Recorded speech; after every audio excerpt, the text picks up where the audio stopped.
L'histoire commence dans la ville de Shanghai. Dans une pièce tranquille, une femme aux cheveux bleu-vert, Zhang Wangshan, allaite son nouveau-né. Elle dit à son bébé, Shen Shen, combien il a de la chance de simplement manger et dormir, souriant qu'elle perde le sommeil à cause de lui, mais que ça vaut le coup s'il grandit en bonne santé. À son insu, le bébé n'est pas ordinaire. Il est réincarné et a la conscience de sa vie antérieure. Pendant qu'il se nourrit, il remarque que son cerveau n'est pas complètement développé, mais il est conscient. Un écran de statut bleu apparaît, l'identifiant comme Lin Zishan, 33 ans avec un niveau biologique de niveau ordinaire 1. Il réalise qu'il a une capacité de triche spéciale. À 3 mois, Lin Zishan est dans son berceau tandis que ses parents, Zhang Wanshen et Lin Yancheng, le regardent. Son père remarque à quel point le bébé semble doué physiquement, prédisant qu'il deviendra un puissant fusionneur de gènes ou au moins un cyborg. Pendant qu'il parle, Lin Zishan donne des coups de pied. Une notification du système annonce qu'il a donné 10 000 coups de pied, lui accordant l'attribut biologique utilisé et avancé. Cette compétence permet à n'importe quelle partie de son corps qui l'entraîne de devenir infiniment plus forte dans les limites à base de carbone. Il sent sa force grandir et se demande ce que son père voulait dire par fusionneur de gènes et cyborg, imaginant des super-héros. À 4 mois, Lin Zekin a appris à s'asseoir et à ramper. Pour éviter d'effrayer ses parents avec son développement anormalement rapide, il s'entraîne seulement la nuit. Chaque fois qu'il rampe, son système le récompense avec des points. 1 mois plus tard, à 5 mois, il maîtrise la marche.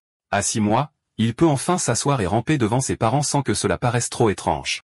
En regardant la télévision, un reportage sur les bêtes aberrantes montre des fusionneurs de gènes et des cyborgs unissant leurs forces pour les combattre. Pour la première fois, Lin Zekin comprend que ce monde est très différent de son ancien. Il apprend que cette terre a muté, donnant naissance à des créatures terrifiantes appelées bêtes aberrantes. Pour les combattre, l'humanité a développé 2 voies. La première est l'ascension mécanique, où les humains modifient leur corps avec la technologie pour devenir de puissants cyborgs. La seconde est la modification génétique, où les humains fusionnent leurs gènes avec des bêtes aberrantes, devenant des fusionneurs de gènes pour combattre les monstres avec leurs propres pouvoirs. Réalisant les dangers, le Lin Zishan réincarné décide d'utiliser son système pour grandir en toute sécurité, faire évoluer ses capacités tout en se faisant discret, et survivre dans ce monde périlleux. Un jour, la sonnette retentit. Zhang Wangshan ouvre à une femme en robe bleue, Shu Meng, leur nouvelle voisine d'un accent grave côté. Shu Meng présente sa famille, son mari, Shen Jiani, et leur jeune fille, Shen Qing'an, qui sert une poupée. Lin Zishan regarde la petite fille aux cheveux violets. Il reconnaît Shen Qing'an comme sa première amie dans ce nouveau monde, sentant que leurs destins seront un jour étroitement liés. Le temps passe et Lin Zishan se consacre à l'entraînement. À 7 mois, grâce à son habileté à utiliser et à avancer, il maîtrise la course, le saut et le langage de base en se parlant à lui-même, gagnant des points de statistiques pour chaque activité. À 8 mois, son entraînement a progressé au point de faire des redressements assis et des pompes dans son berceau. Il prend soin de ne pratiquer que lorsque ses parents ne sont pas là. Mais un jour, sa mère, Zhang Wangshan, entre sur le balcon et est choquée de voir son fils de 8 mois faire des redressements assis. Elle se frotte les yeux, incrédule. Cependant, étant une auteure de romans web, elle rejette cela comme une hallucination induite par le stress. Lin Zekin fait immédiatement semblant de dormir, poussant un soupir de soulagement et se faisant une note mentale pour être plus prudent. Quelques jours plus tard, alors qu'elle lui donne un bain, Zhang Wangshan fait une autre découverte choquante. Elle appelle son mari, Lin Yancheng. Quand il se précipite, elle souligne que leur fils de 8 mois a des abdos définis. Lin Yancheng est stupéfait. Il suggère avec enthousiasme que leur fils pourrait être un prodige unique en son genre avec un avenir brillant en tant que puissant fusionneur de gènes ou cyborg. En entendant ce récit de génie, Lin Zishan est soulagé que son secret soit en sécurité, réalisant à quel point il a de la chance d'avoir 2 auteurs de romans web pour parents. Lin Zishan réfléchit que sur cette terre mutée, il n'est pas le seul génie. Lui et sa mère regardent un reportage sur un enfant de 2 ans d'une famille d'arts martiaux qui peut soulever un haltère de 20 kg d'une seule main. Zhang Wangshan serre son fils contre elle, déclarant fièrement que son Shanshan est tout aussi incroyable. Lin Zishan est touché par la confiance de sa mère et se demande s'il sera également capable de soulever 20 kg quand il aura 2 ans. Au moment où Lin Zishan a 2 ans, son entraînement a porté ses fruits. Il a gardé un profil bas tout en développant secrètement sa force, soulevant facilement un poids de 20 kg d'une seule main dans la salle de stockage. Sa session est interrompue lorsque sa mère appelle que Hanan, le surnom de Shen Qing'an, est là pour jouer. Surpris, il pose le poids et sort. Il ouvre la porte et trouve Shen Qing'an, maintenant aussi âgé de 2 ans, lui offrant une tarte. Lin Zishan remarque intérieurement qu'en raison de leurs différents âges mentaux, ils ne jouent pas de manière conventionnelle.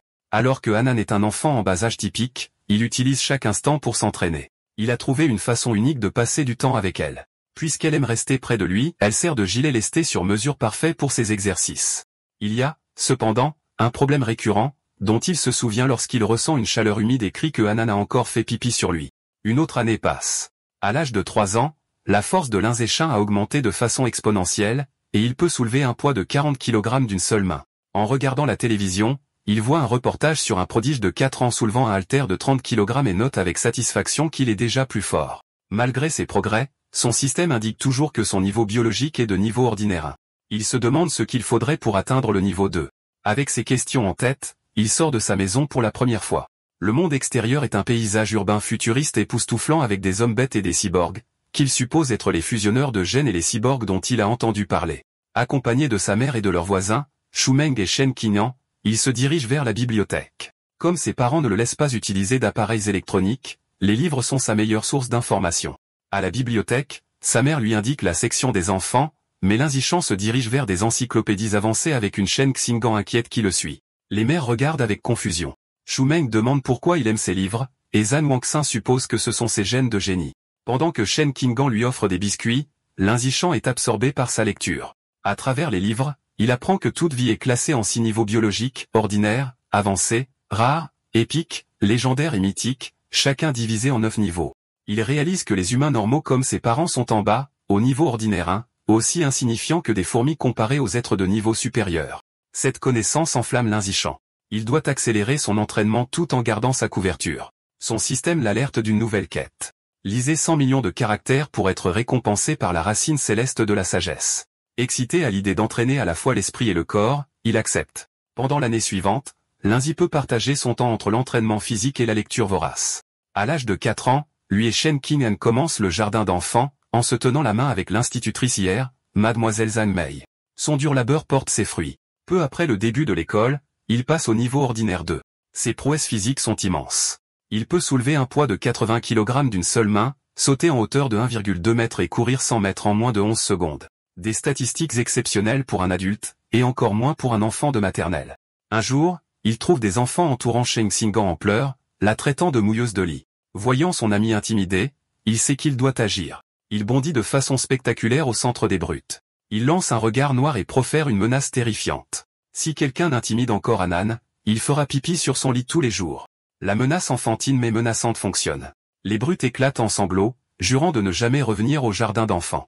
Shen Qingyan regarde son protecteur avec admiration. Cet acte débloque une nouvelle réussite, le titre de roi des enfants de maternelle, et une nouvelle série de quêtes. Il est ravi de pouvoir travailler sur plusieurs quêtes à la fois. 6 mois plus tard, il termine sa quête de lecture. Ayant lu 100 millions de caractères, il reçoit la racine céleste de la sagesse, lui accordant une mémoire eidétique parfaite et une capacité d'apprentissage humaine maximale. Le temps passe vite, et Sun et Shen Qinggan ont presque 7 ans, posant pour leurs photos de fin d'études maternelles. Même pendant les vacances, Linzichan ne se repose pas, maintenant assez fort pour s'entraîner avec une barre massive de 200 kg.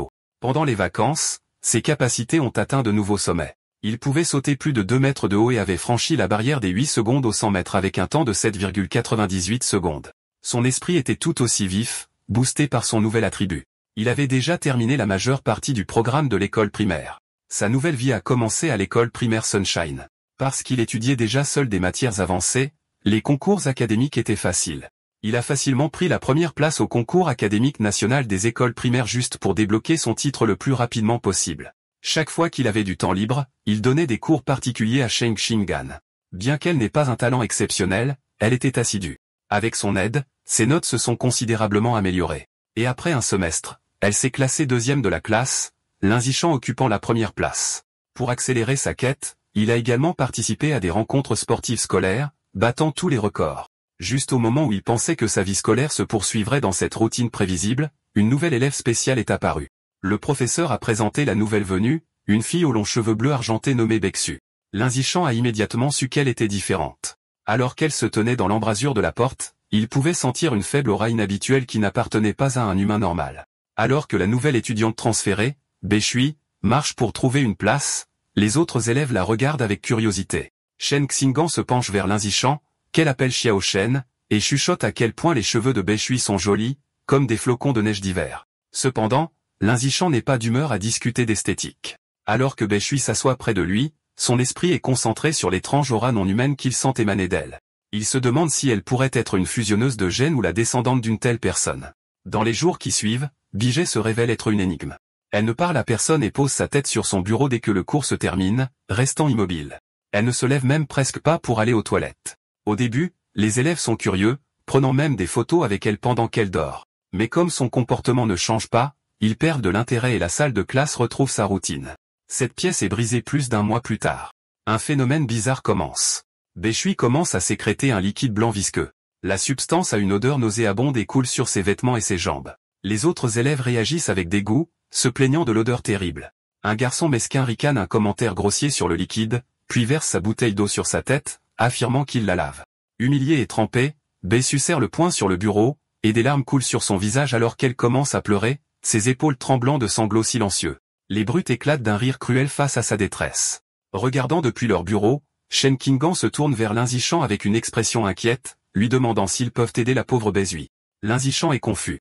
Il avait senti que Bae-shui était dangereuse, donc il ne peut pas comprendre pourquoi elle pleure. Il accepte d'aider. Alors qu'il marche vers les brutes, il réévalue son évaluation. Bien qu'il ne la comprenne toujours pas, il réalise que pour l'instant, elle n'est pas une menace. C'est juste une fille faible qui se fait harceler, et il doit intervenir. Lin Zishan s'approche du principal tyran et l'attrape par le col, en prononçant son nom, Guanshin. Avec un sourire menaçant, il ordonne au garçon d'essuyer l'eau du bureau de Bae-shui. Guanshin est terrifié et balbutie qu'il va l'essuyer tout de suite. Les autres bullies savent qu'ils ont des ennuis. Lin Zishan est connu à l'école pour être doué à la fois en étude et en combat. Même les élèves de 6e n'osaient pas le provoquer. Sachant qu'il vaut mieux obéir, ils attrapent rapidement des mouchoirs et nettoient le désordre. Une fois le bureau nettoyé, le regard de Lin Zekin balaie le groupe. Il ordonne à toutes les personnes impliquées de s'excuser immédiatement auprès d'elle. Les bullies, en sueur et terrifiés, obéissent rapidement. Ils s'alignent devant son bureau et baissent la tête, présentant leurs excuses et promettant de ne plus jamais la harceler. Les bullies partis, Bae-shui lève les yeux encore larmoyants. Elle remercie avec gratitude Lin Zishan et Shen Qinggan.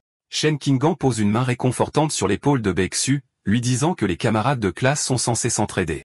À partir de ce jour, Shen Qinggan se donne pour mission de se lier d'amitié avec la fille aux cheveux blancs tranquilles, entraînant toujours Lin Zishan avec elle.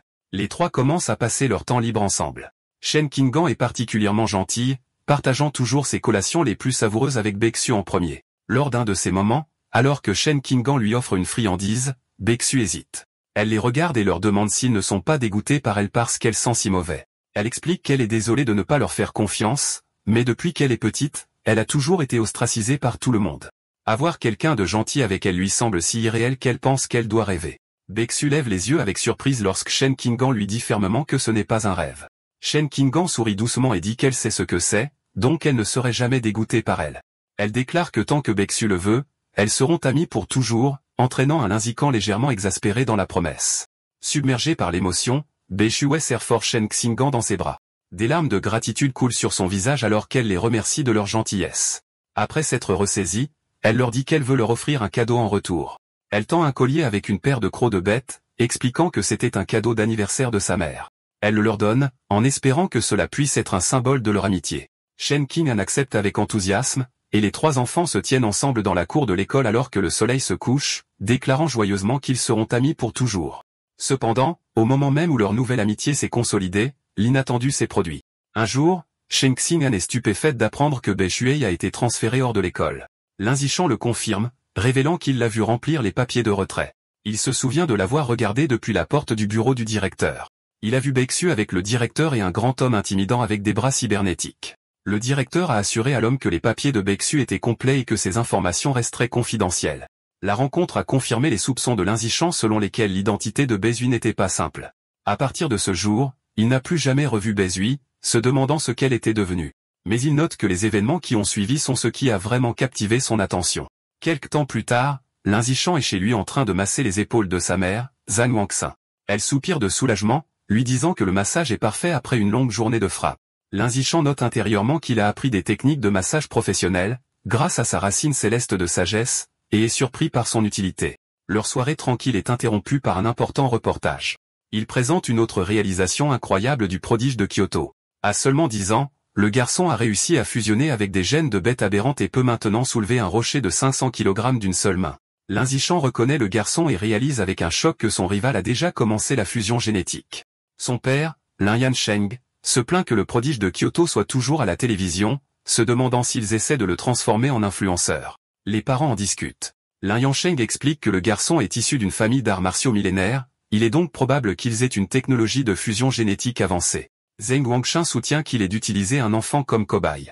Son mari rétorque que pour une telle famille, les intérêts familiaux passent avant tout, ce qui lui vaut un sarcastique « tu sais tout » de sa femme. Pendant que ses parents se disputent, Linzichan est plongé dans ses pensées. Il se souvient qu'avant la fusion, le prodige pouvait soulever 100 kg. Maintenant, il peut soulever 500 kg, soit une augmentation de 5 fois. En comparaison, Linzeken, à seulement 8 ans, peut déjà soulever un poids de 300 kg d'une seule main sans aucune fusion génétique. Il conclut avec un coup de poing confiant que son propre potentiel est bien plus grand.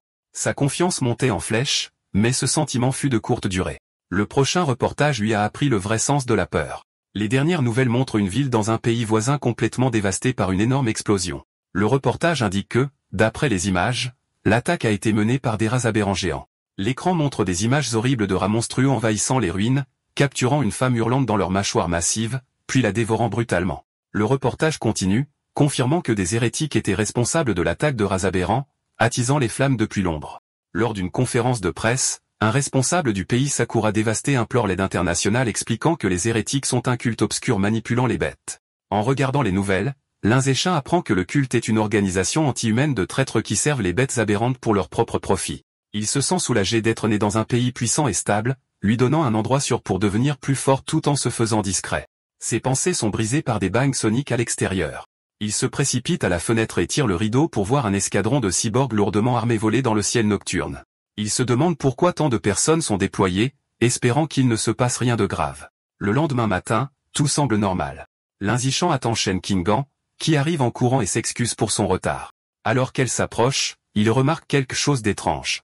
Le collier de dents de bête que Bai Shuai leur a donné, maintenant porté par Shen Qinggan, émet une lumière bleue vive. Il réalise que la dent provient d'une bête anormale et est la source de la faible aura non humaine qu'il avait sentie chez elle. La lueur s'estompe aussi vite qu'elle est apparue, et les deux n'y pensent pas beaucoup.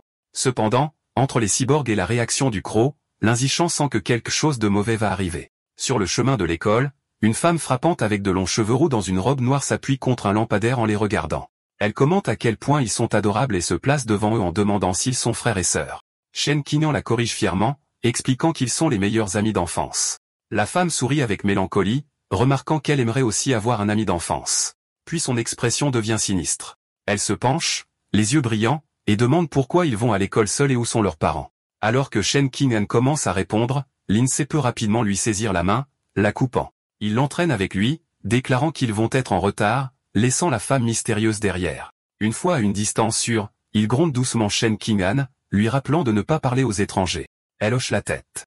Après l'école, Linzichan les conduit à travers une ruelle déserte. Shen Qinggan commente nerveusement à quel point c'est effrayant. Linzichan explique que la zone est prévue pour la démolition et que tout le monde a déjà déménagé. Leur promenade est interrompue par une voix familière. La femme aux cheveux roux du matin apparaît, commentant qu'ils sont enfin sortis de l'école. Elle n'est pas seule. Un grand homme musclé nommé Sheng est avec elle. La femme dit à Sheng qu'elle a les enfants ici. Linzichan est alarmé. Il avait délibérément choisi un itinéraire différent, mais elle les avait en quelque sorte suivis. La femme essaie de les attirer plus près avec une douce voix, leur offrant des friandises. Son complice, Sheng, devient impatient. Il lui dit d'arrêter de parler et de simplement assommer les enfants afin qu'ils puissent en finir. Sans un autre mot, Sheng se précipite vers eux avec un tissu, criant qu'il est pressé de les vendre contre de l'argent. Alors qu'il se rapproche, Linzichan pousse Shen Qinggan hors du chemin et se dresse devant lui. Il serre le poing et lance un coup de poing puissant de toutes ses forces. Le coup atteint directement le visage de Sheng, arrêtant l'homme plus grand dans son élan. L'immense force envoie Sheng voler en arrière dans l'allée avec un cri de douleur. La femme aux cheveux roux regarde avec une incrédulité totale, choquée qu'un écolier puisse envoyer un adulte voler. Au sol, Sheng crache du sang, stupéfait. Avec Sheng à terre, Linzichan se tourne vers la femme aux cheveux roux. Avant qu'elle ne puisse réagir, il lui assène un solide coup de poing au milieu du corps suivi d'un puissant uppercut qui la met KO. Debout au-dessus des ravisseurs vaincus, son expression se durcit. Il ramasse une brique à proximité, ses intentions sont sombres. Il en déduit qu'en l'absence de caméra dans l'allée déserte, il doit les achever. S'ils vivent, ses pouvoirs surhumains seront exposés, ruinant son plan de se faire discret et de devenir plus fort. Au moment où il s'apprête à porter le coup final, le sol tremble violemment. Un puissant tremblement de terre secoue l'allée, les prenant au dépourvu. Un instant plus tard, une énorme main griffue défonce le mur d'un bâtiment voisin. Un rat aberrant géant monstrueux émerge de la poussière et des décombres et les domine. La bête ignore les enfants et se dresse au-dessus de la femme inconsciente, mais au lieu de la dévorer, elle la décapite d'un coup rapide de ses griffes. Le rat ramasse ensuite sa tête coupée alors que Shen Qinggan hurle de terreur. Reconnaissant le danger, Linzichan prend l'horrifié Shen Qinggan dans ses bras. Il lui dit que c'est un rat aberrant géant, et qu'ils doivent se mettre en sécurité. Il se tourne et s'enfuit en courant, la portant alors qu'il fuit. Alors qu'il s'échappe, un éclair rouge et or traverse le ciel. Un cyborg féminin avec des cheveux blonds et des oreilles de lapin attachées à son casque plonge dans l'allée. Elle se déplace avec une vitesse incroyable, un flot de mouvement alors qu'elle passe devant le rat. Shen Xingan, regardant par-dessus l'épaule de l'Inzeken, s'exclame à quel point le cyborg est incroyablement rapide. Le cyborg atterrit gracieusement derrière le monstre. Face au rat, le cyborg féminin prépare son attaque. Son gantelet brille alors qu'elle charge son arme et annonce la fumée anesthésique. Elle tire des projectiles sur le monstre, provoquant des explosions massives qui secouent l'allée. L'Inzichan protège Shen Qing'an de l'explosion. Le rat aberrant est pris dans les explosions enflammées, rugissant de douleur, et est laissé hébété par la fumée anesthésique. Voyant son ouverture, le cyborg se précipite en avant et achève la bête affaiblie dans un déluge de coups. Plus tard, l'INSEE peut regarder un reportage sur l'incident à la maison. Il analyse le combat en concluant que le niveau de puissance du cyborg n'est probablement pas très élevé. Il en déduit qu'elle a d'abord dû affaiblir le rat, et il lui a quand même fallu 7 minutes pour le tuer. Il réfléchit au danger des rats aberrants géants, sachant que ce sont des créatures résistantes qui peuvent atteindre plus de 10 mètres de long et atteindre le 5e niveau ordinaire. Heureusement qu'ils se sont échappés indemnes, l'incident lui rappelle les dangers du monde. Il décide d'augmenter son entraînement pour se protéger et protéger ceux qui lui sont chers. On le voit plus tard dans son espace d'entraînement en train de faire des squats lestés avec une lourde barre, son système le récompensant avec des points. Bien que la menace des rats aberrants se profile, la vie continue. Bientôt, lui et Shen Qing'an fêtent leurs 9 ans avec leur famille autour d'un grand gâteau. Après avoir fait des vœux, ils échangent des cadeaux. Grâce à sa racine céleste de sagesse, l'Inzichan avait appris à sculpter en une nuit et avait fabriqué une épingle à cheveux en bois complexe pour Shen Qing'an. Elle est ravie, la plaçant dans ses cheveux et s'exclamant combien elle l'aime. Le temps passe vite, et bientôt l'Inzichan et Shen Qing'an obtiennent leur diplôme de l'école primaire et commencent le collège. Alors qu'ils partent, son système lui notifie qu'il a terminé la réalisation de 9 années d'enseignement obligatoire, débloquant les titres de roi des enfants de maternelle et de premier chien de l'école primaire. Il est excité de débloquer ensuite le titre de suzerain du collège, qui lui accordera l'attribut de survie du plus apte. Pendant la pause, il s'en tient à un régime d'entraînement de haute intensité. Son entraînement comprend 1000 pompes avec un énorme rocher sur le dos, lui accordant d'énormes augmentations de statistiques. Son travail acharné porte ses fruits. Juste avant le début de l'école, après une course de 10 km, son système annonce que son niveau biologique a atteint le 3e niveau ordinaire. Ses attributs physiques ont considérablement augmenté.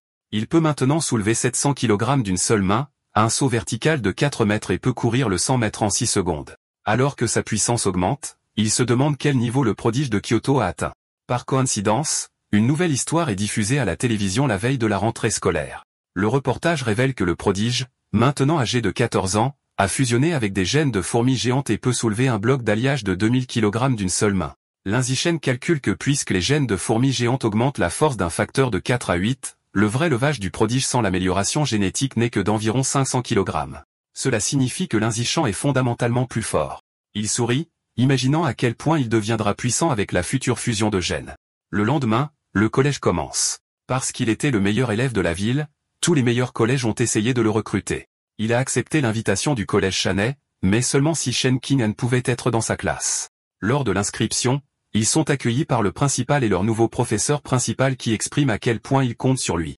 Après quelques plaisanteries, il trouve une excuse et part avec Shen Qing'an. La vraie raison pour laquelle il a choisi le collège Shanghai était pour ses excellentes installations sportives. Ils avaient prévu de jouer au badminton sur le terrain de l'école avant le début officiel des cours. Sur le terrain, une Shen Qing'an excitée dit à l'Inzichan, Xiaoshan, il devrait commencer. Elle sert avec une floraison, appelant sa balle courbe de fée. L'Inzichan attrape facilement le volant en plein vol, mais leur jeu est interrompu. Un groupe d'élèves de classe supérieure s'approche, et leur chef, avec une casquette à l'envers, attrape le volant, les informant que le terrain est réservé. Ses amis proposent moqueusement de laisser Shen Qing'an rester et se battre avec eux. Shen Qing'an tient bon, leur disant qu'ils doivent suivre les règles, et qu'ils étaient là en premier. L'Inzichan, les voyant s'approcher trop près de Shen Qing'an, intervient avec une expression froide. Il leur dit de s'éloigner d'elle et leur rappelle la règle du premier arrivé, premier servi. Le chef ricane, déclarant avec arrogance qu'il prend le terrain. Le chef tient le volant et le jette en l'air, mais avant qu'il ne puisse servir, l'Inzéquin bouge. Il déclare qu'à partir de maintenant, ces règles sont les seules qui comptent. Avec une poussée de puissance, il saute et fracasse le volant avec une force incroyable. Le volant traverse le terrain comme une fusée, un flou blanc. Il se déplace si vite que le chef a à peine le temps de réagir. La force de l'impact brise sa raquette et fait voler sa casquette. Les élèves de classe supérieure sont sous le choc, transpirants et tremblants. Ils se demandent si l'Inzichan est même humain, se demandant s'il est un fusionneur de gènes. L'un d'eux note avec terreur que si le tir avait été décalé d'un peu, la tête de leur chef aurait été enlevée. Complètement intimidés, les élèves de classe supérieure s'inclinent profondément en signe d'excuse. Ils disent à l'un et Chang qu'ils comprennent les règles maintenant et qu'ils partiront immédiatement. Ils prennent alors une retraite précipitée. Peut-être parce que le mot de l'incident s'est répandu, personne n'a jamais osé intimider Lin Zishan ou Shen Qinggan à nouveau. En dehors d'être plus grands avec de meilleures installations, leur nouvelle vie scolaire était à peu près la même. Sur le plan académique, Lin Zishan était loin devant, ayant terminé le programme du collège il y a longtemps. Pendant les cours, il lisait des livres intéressants pour passer le temps. La nuit, après les entraînements, il utilisait sa racine céleste de sagesse pour apprendre de nouvelles compétences en ligne, se lançant rapidement dans la cuisine, la photographie, la conduite, la natation et divers sports. Pour débloquer le titre de suzerain du collège, il n'a pas seulement été classé premier dans toutes les matières, il a également représenté l'école dans des compétitions nationales.